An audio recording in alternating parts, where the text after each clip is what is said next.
At least 27 Americans, they've been killed in Israel since Saturday's deadly terrorist assault by Hamas, with at least 14 others still missing and feared taken hostage. This is as the likelihood of a bloody war above and within the tunnels running underneath the Palestinian territory is imminent.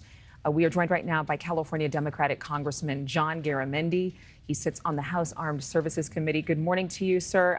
I grew up not far from Beale Air Force Base, if that gives you some idea of where my family's from.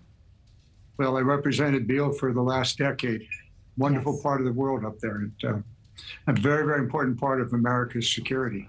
All of it being tested now as all this trouble in the Israel and the Middle East is ramping up. You're absolutely correct. I know the history of that base very well, and obviously you know it intimately. You also know intimately about evacuating people from hostile territory. I know that you've been involved with this evacuation effort of families who are in Israel who want to come to America, dual citizens, trying to get away from this horrific violence. I have friends who have told me about the cost of sending over a jet to gather their family members and bring them home. How challenging is it to travel there now? Well, it's certainly a challenge. You just did a large segment on the Israeli airlines, El Al, and they are actually flying on the Sabbath, which is most unusual, to take out and to bring in people into Israel. So the United States is also very, very much involved here. The State Department has arranged for charter flights to go into Israel and to bring out American citizens who want to leave the country and to find safe haven. All of that is underway. Some of the airlines are also flying, but it's a very, very difficult situation, and it's tragic. Americans have been killed, and certainly more than 1,000 Israelis. This war is going to be a very nasty situation. But Israel is determined to protect itself, and it has every right to do so.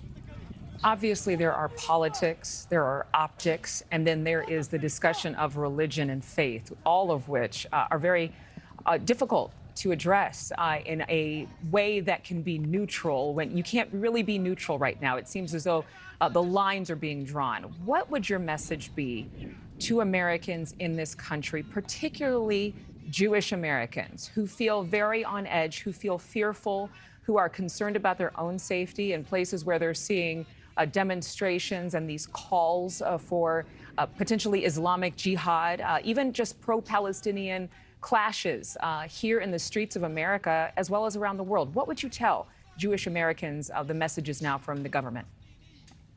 I would suggest they go online and pull down President Biden's speech 3 days ago. He made it very, very clear in a very strong, very emotional speech that America is standing with Israel, period.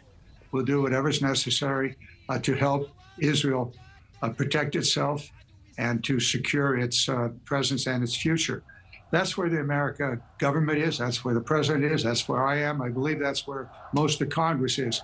Of course, there are other views within the United States, and they have a perfect right to express those views.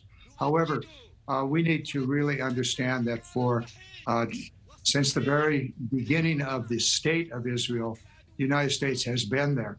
Not without controversy over the years, but we've always stood with Israel. We are now, and we should continue to do so. Thank you for watching. Go to newsnationnow.com to find News Nation on your television provider. And don't forget to click the red subscribe button below to get more of News Nation's fact-driven, unbiased coverage.